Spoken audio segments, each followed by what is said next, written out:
goddamn theme music.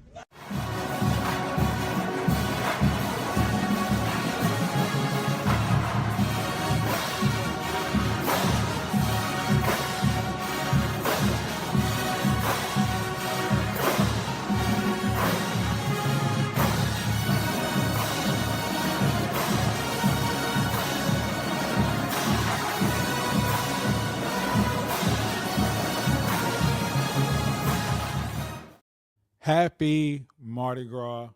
Good morning. Good morning. Happy Mardi Gras. It's Tuesday everywhere else around the world. But right here in Louisiana, it is Fat Tuesday. It is Mardi Gras Tuesday. It's Mardi Gras morning. Parades are rolling. So thank you for stopping by and joining us. Thank you for taking the time out, whether it be your first time, last time, doesn't matter what time. Thank you for taking this time to be here with us here on Timeouts and Tangents. What up, Paul? Thank you for joining on the show this morning, man. I really appreciate it. Just wanted to produce some content for y'all today because I know it's a holiday. And look, I love being here. I love doing this, man. I got my Mardi Gras gear on. You know what I'm saying? Still repping the Tigers, repping the jersey my cousin made, Hood Gallery. Make sure you go follow him on Instagram.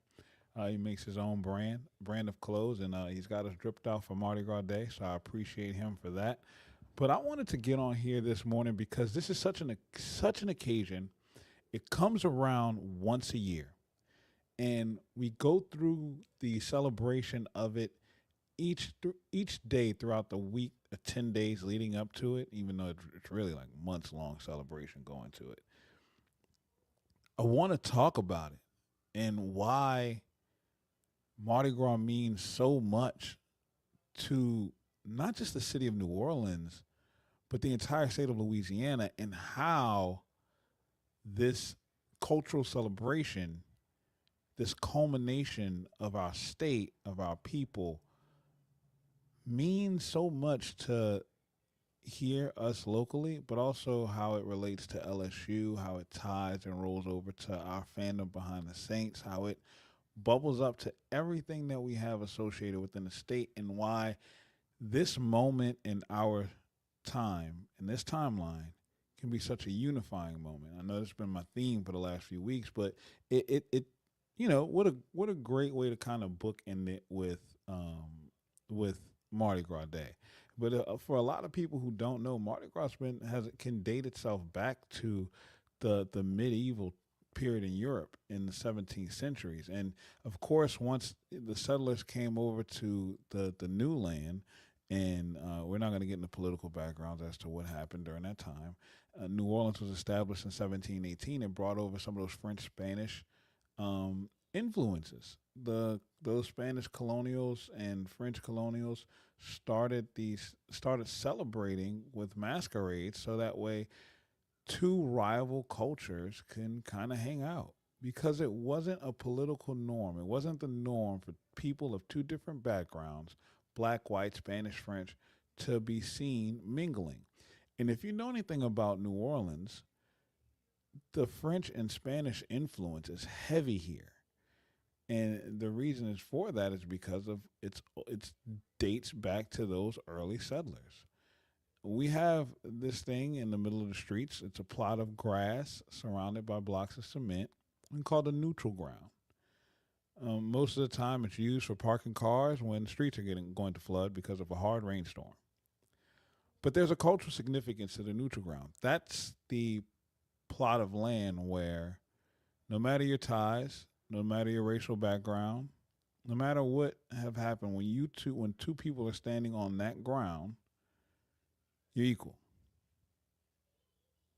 It's neutral. There's no division.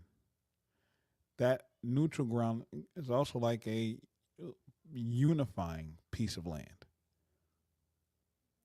So it's ironic that most of the parades that we celebrate and enjoy and take in are running down streets that have neutral grounds. Not every street in New Orleans has a neutral ground, but the major streets in New Orleans do. And outside of the traveling inconvenience that Mardi Gras does cause, because you're talking about taking up main throughways throughout the city. It's symbolic in a sense that on these parade routes, people of different skin colors, ethnic backgrounds, political backgrounds are standing side by side, shoulder to shoulder, on a neutral ground. And in those moments, everything is neutral. You're standing there with the excitement of seeing a float pass by, hearing a school band play your favorite song, having a good drink and sharing a meal. And like you said, Paul, some people enjoy the drinks and meals just a little bit too much because apparently Shia LaBeouf was arrested in New Orleans this morning on simple battery charges, apparently. But the overindulgence is a thing within itself. However, the the sim the symbolism behind being able to come together and share a space and time without a care in the world is something that our society and our culture here in Louisiana is thrust upon. It's in the fabric of our society. And it's something that we can never get away with. We should never get away from, and we should never turn a blind eye to. Before finding commonalities around each other was a norm in our country, down here in the South, we were already figuring it out and we just weren't acknowledging it. We didn't want it to become the standard for a reason because it prohibited political gains. However, because we can have that neutral ground to stand on, shoulder to shoulder, it created ways for us to build true communities. These Mardi Gras festivals, back then, you used to have to wear a mask so you could hide your face so people wouldn't be able to judge you because of who you were associating yourself with during those celebrations, during those mixings of culture. Fortunately, now we don't have to wear a mask. Wearing a mask is a fun thing. Going to masquerade balls is viewed as, a real event. A lot of the parades, especially here in the city, they host balls, and when they do, those balls are masquerades. You dress up in a nice tux, you put on a mask, and you go out and you have yourself some fun and hide your face from whatever potential public humiliation you may be going through, like Shia LaBeouf. But we can't pass by the fact that because our culture is built and established on the idea of getting along and having a good time, that the unity that we feel throughout Mardi Gras season, going get king cakes, sharing it with other people, whether it be at work or at school, at home, asking who got the baby, expecting that person, because they got the baby, to buy the next king cake, and keeping the tradition rolling all the way through Mardi Gras Day. Unfortunately for me, even when I don't get the baby, I'm still responsible for the king cake, but story for another day. I guess that's the role of being a husband and a father. But we are built off of a community. What's up, Austin? I see you in the chat, man. Thanks for joining. I know it's kind of early over there in that mountain time. But we're built on the standard of having familiar bonds with each other. And Mardi Gras is at the center of it. The ability to be able to stand up, share a party, a festival, be at a parade, cheer on floats, hear bands, dance in the streets, partake in food with one another. That's who we are. And we should never fight against that. That is our community. You get a little territorial when you're out there on the parade route because you're trying to find a spot. But once you lock in and you have your spot settled and you're good, you you have neighbors. like it's like y'all have your own piece of land. You know damn well you don't own it. At any moment the city will come by and tell you move your stuff and you have to. But they don't because they understand what's going on. But you end up having a neighbor for that parade. And don't say that you and that person that you're sharing that space with are planning on being there for the entire weekend.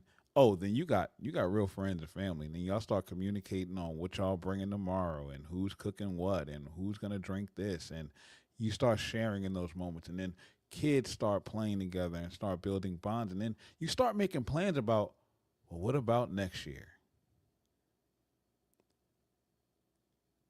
And that's what Mardi Gras gives us.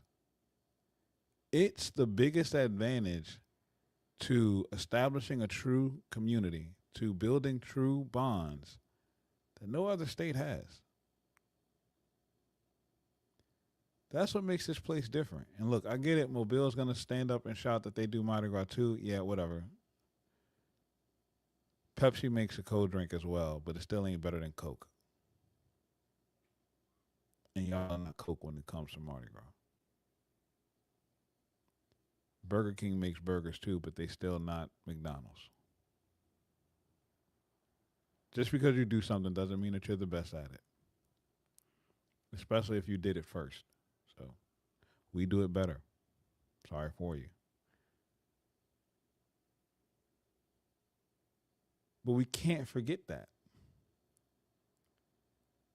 We cannot turn our backs on what this means for us as a society and how it boils itself over into every other thing that we do culturally. We have so many festivals that teeter on scales of Mardi Gras. Strawberry Festival, Jazz Fest, French Quarter Festival. And at some point in those festivals, we have a second line, which is a small band that comes out into the street, plays some jazz music, and you dance through it. Kind of like the marching bands during parades.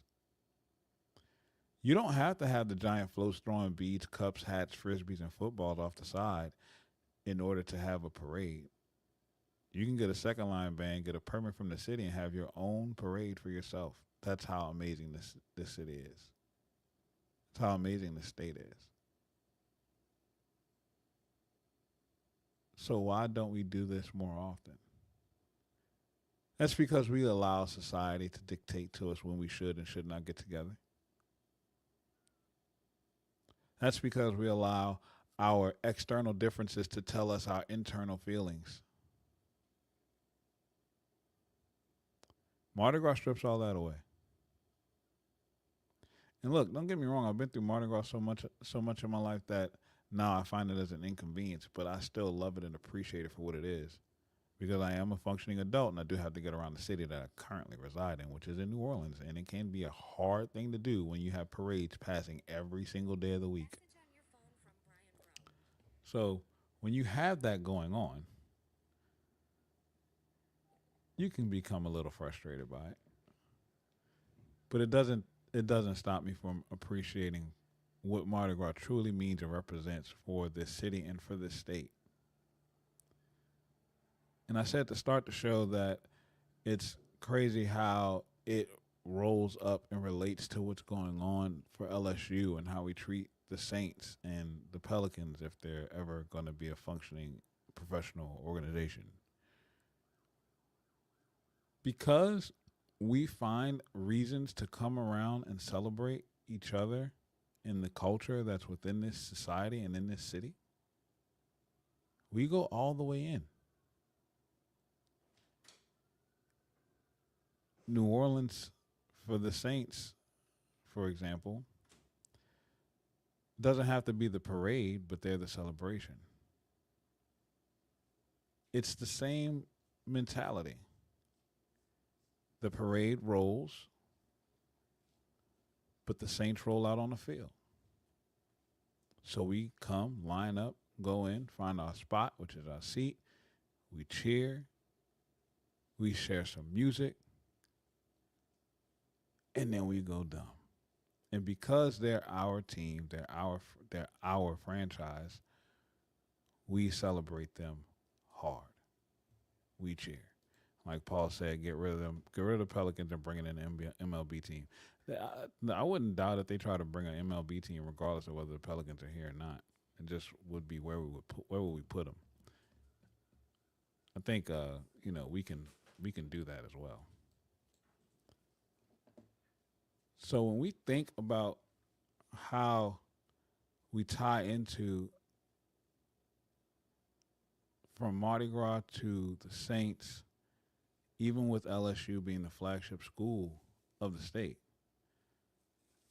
our fandom comes and stems from the celebration of communities around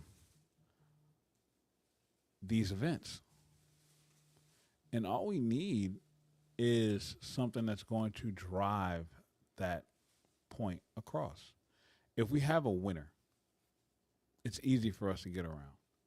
But even when we don't have winners, because we are territorial, like we're trying to find that plot of space on a neutral ground, we will stand up and fight for what's ours. But damn it, don't let us start winning. LSU is already a giant just because of the recruiting grounds that we breed for football. But man, once we started popping off and winning, that's when the fan base turned rabid. We were already carving out our own spaces within Tiger Stadium. Who's going to tailgate where? Whose season tickets are going to be their seats for life and passed down to generations upon generations, right? The neutral ground is Tiger Stadium on Saturday. It's the Caesar Superdome on Sundays. And whenever the Pelicans do get their act right, every 10 years or so, the Smoothie King Center becomes that space too. It becomes that metaphorical neutral ground where we all come together and we build those lasting bonds and share moments and memories of things that we will never forget because it's things that we've never seen before and we know we will never see again. I can remember exactly where I was when Darius Guy stepped the wrong way and did not make that touchdown on 4th and 1 against Florida. I can remember exactly where I was sitting in Tiger Stadium. I remember exactly where I was sitting when Derek Stingley Jr. picked off Kyle Trask against Florida again in the north end zone to seal that game in 2019. I remember exactly where I was sitting in 2020 when Ty Davis Price set the rushing record against Florida again. Yes, I make sure I go to just about every single Florida game. Because I also remember when Jaden Daniels had his Heisman moment against Florida in Tiger Stadium and where I was sitting with my son right by my side. I remember the people that were around me, the pictures that we took, the stories that we shared, because that was the neutral ground. And we may not consider just how important Mardi Gras and these parades and how it rolls over into everything else that we do around Louisiana. But they are. They're a foundation to how we treat and build and establish our communities. And what's taking place right now at LSU is even more special. Because I've seen excitement behind the baseball team before. But this is different. I'm having more casual conversations as a baseball fan than I've ever had in my life. And look, I can talk a lot about baseball, but I can't talk it like my guys Paul and David. They know it. And I can even see with them how they're interacting with people, that they're doing things that they thought that they would never do before.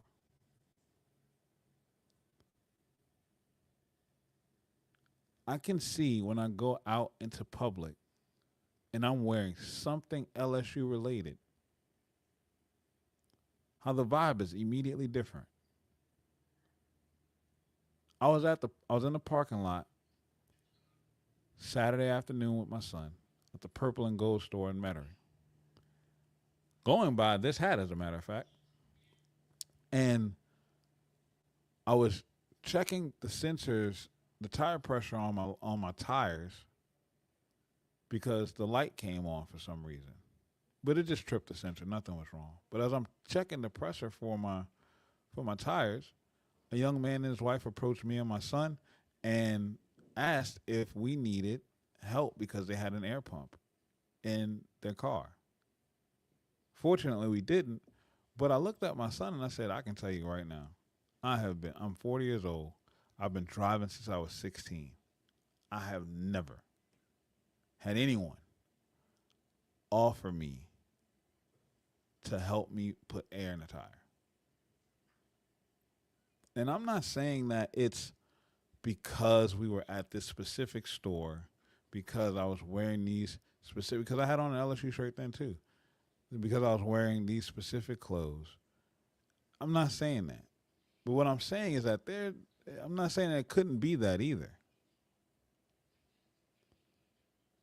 Something different is going on within this state, and we have a special opportunity to take hold and unify and rally around one another for it, and with it. And the basis of that, the culmination of that, is today. It's Mardi Gras Day, so we cannot skip on that at all. You don't want to miss the opportunities when you have to build something special.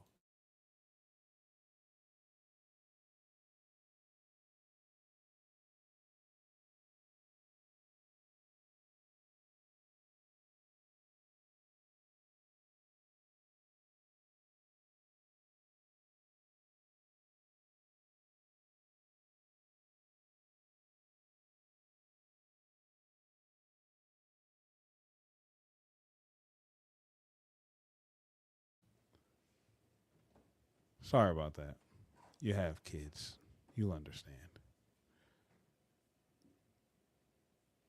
But we don't want to miss out on these opportunities. They're few and far between. And you saw Saturday night, there are clips circulating around Twitter and Instagram of Lane Kiffin taking in New Orleans, being a part of the biggest parade that the city has in Endymion, being a co-grand marshal. And that's something I've never seen any LSU coach do. And then the mayor of the city did something that I've never seen any mayor do, which is present the head coach of LSU football a key to the city of New Orleans. That is the epitome of unifying the state. The leader of the football team in Baton Rouge getting a key to the city from the leader of the mayor, the elected leader of the mayor of the biggest city in the state. It's powerful. And then you see the football players going out to the baseball games, celebrating the wins that the guys had last night. You see Lane Kiffin popping up at the baseball game, and fortunately, thank God, we won that game. And as I sit here and I have my window open, and I'm hearing the cheers outside because I'm not that far from a parade route that's rolling right now. I'm hearing the screams and yells of people excited about the parades and the floats that are passing by, the bands that are starting up, and it reminds me of how special this place truly is. And what's going on here is truly special too. And like I said about the baseball team, you seeing these guys rally around this defending championship team is special. So let's talk about this baseball team right quick. The baseball team played last night, and Did they play? The bats were popping. And I was talking to David and Paul last night after the game was over, and I asked them for their thoughts, and I'm gonna share them with y'all real quick. If I know my guys wouldn't mind because they put them out there themselves already. Um, you know, David laid it out pretty clean. Feel great, no complaints about anyone on the offense. Missed some chances late, but that's baseball, and he's absolutely right. You're gonna have chances to take stranglehold of a game, and sometimes the ball is just gonna literally get away from you, metaphorically speaking and literally speaking. And you saw that last night. There were some issues with Jaden Newt pitching early on, but Gavin Gidry was Gavin Gidry late. Primo was a dud, unfortunately, and Paul and David both kind of expressed the same thing that he's more of a one hitter type of pitcher. And even those guys have a role on championship level teams. It's all right, Paul. Paul says I don't know how to speak in short and concise statements. I'm sorry. You did an excellent job. And that's why I'm here filtering it out for you. But even guys like Primo will have a role on this team where you're going to need him to get an out. And that's it. And chances are he'll probably get that one out that we would need, but I wouldn't expect much more from him since. And it's unfortunate because the expectations are high for him. Paul even goes on to say that, and we talked about this on our recap, post game on Friday, that Jake Brown should definitely be in consideration for Golden Spikes. I mean, I don't see how you don't have him right now. The kid is lettering the ball. I mean, he's peppering it. It's not even close how he's just throwing. I don't want to say the word nukes because I don't want to get sniped.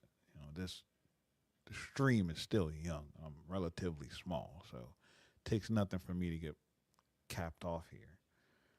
But he is literally hitting haymakers, and it's unfair the way that the lineup falls for him because when he steps up to the plate and he's getting a good pitch, you better be prepared for him to go yard. Um, Paul also said, and this is something I agree with, that Dardar is your second baseman. Period. He takes too good of at bats, and his defense is smooth. And you're right. And he also said York is your everyday first baseman, and he should be. We look at Zach York and we judge him based off of his physical appearance, but that's deceptive. The kid is nimble. He's fleet of foot. I mean, you see him steal a base, and he does so smooth. He's absolutely violent when he's swinging, and his hands and eyes are going to catch up to the explosiveness within that swing. And when they do, he's going to tear the seams off of a baseball, and it's going to be absolutely massive. And he's going to do so consistently. So just be ready for that. And look, Paul also said Caraway will need to step up his bat to stay on the field, which is true. Um, Simpson plays well over the next few games. Dardar can play third or second. But I don't see why we would move Dardar from second because, like Paul said, Milam and him have a really good chemistry between short and second, and that mixture is very smooth right now. So unless it goes a different direction as the games roll on, I really don't see a need to change that right now. I don't know how to feel about Braden Simpson right now. Like Paul said, that if is kind of heavy if he plays well over the next few games, and he's got to show up and do it. Kate Aaron Beatty is still like impressive to me, but Paul says he needs to work on receiving. I can tell you right now, as a surface level baseball fan, don't really know the depths of playing catcher that well, but I know he's done a solid job for me. It's not like pass balls are going all over the yard all weekend, and he's done good and serviceable while he was in there. And then Paul wrapped it up by saying his biggest takeaway, aside from everything, is Gavin Guidry will be in the weekend rotation, possibly taking Schmidt's spot at some point. I don't disagree with that at all either. Gavin Guidry is a dude. And honestly, when it comes to straight attitude and swag, he is the dude. Anytime he steps on the mound, the confidence, the aura that he gives off is just ridiculous. And we as fans feel it. It's palpable. And I'm pretty sure the team gets a boost from it too. So any fan that looks at this team and thinks to themselves that the pitching is off and we're giving up too many runs and what's going on with the defense, shut up. Shut up. You just played the fourth game in 4 straight days. Like, shut up. 4 days. 4 games. Like, cut it out. They're still tweaking the rotation.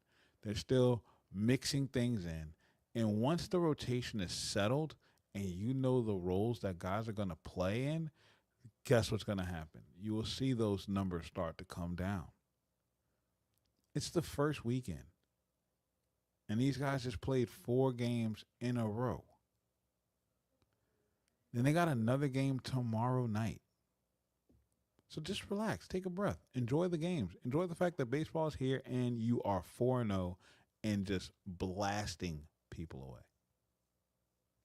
As long as the bats stay consistent and the lineup keeps moving how it's moving, there's nothing for us to be concerned about. Because while Jake Brown is the guy in the lineup right now, everybody else is still hitting pretty smoothly. So chill, relax. It's going to be okay. It's going to work itself out. I do want to say, though, overall, thank you so much for all the support, especially here on Mardi Gras Day. I mean, God, y'all could be anywhere else, and y'all are in the chats with me. My guy building out graphics and videos today. My guy, I'm proud of you. And then Paul said also, if David and I's breakdowns tell you anything, it should tell you not to miss us joining AP tomorrow night. It's going to be jam-packed with baseball knowledge. Sure is. Look, tomorrow night, immediately after the game, we're going to fire up our breakdown. And then Friday, we're going to come at you again with another post-game. So tomorrow night is going to be to wrap up this week and also give you a little bit of a breakdown of last night's game, but also to set you up for Fridays, Saturdays, and Sundays tournament that we're going to. This Indiana matchup is going to be pretty interesting, especially considering they gave up that late game on Friday. So I'm looking forward to it just because it's a different team. But thank you guys, all of y'all, for being in here with me, spending a few 30-minute, just quick 30-minute stream with me. I got some more content that's going to come out. I'm going to pop off a little bit tomorrow afternoon before the show. I'm going to do some pre-recorded stuff and drop some clips and filter those out. You're going to see some more content hitting the streams later on. But make sure that you guys are subscribed and are following me on Twitter. You're subscribed to the YouTube channel, and you are joining in the discussion. We are building a legitimate community over here, and I cannot tell you how thrilled and excited I am. Seriously, cannot tell you that. Speaking about the Indiana game, Paul says, if the kid can make a throw to first. Sometimes you just catch the yips. Routine isn't always routine, especially when the pressure is on. That's why games matter. Let's go enjoy the rest of Mardi Gras. Let's have some fun, be safe, and I expect all of y'all to be right back here with us tomorrow night. Once the game goes final, we're going to be hopping on and breaking down this baseball talk with y'all. Love y'all. Happy Mardi Gras. Eat king cake. Be the difference in the world that you want to see. And just be kind to somebody. Tell somebody hello, good morning, happy Mardi Gras. It's free. It's free to be nice. Just tell them, all right? Like, it's not going to hurt you, I promise you. Go find your personal neutral ground with someone today. Can you do that? Find your neutral ground. Today is Mardi Gras Day. Let's celebrate as a community. God bless y'all. I love y'all. Have a good day. We out.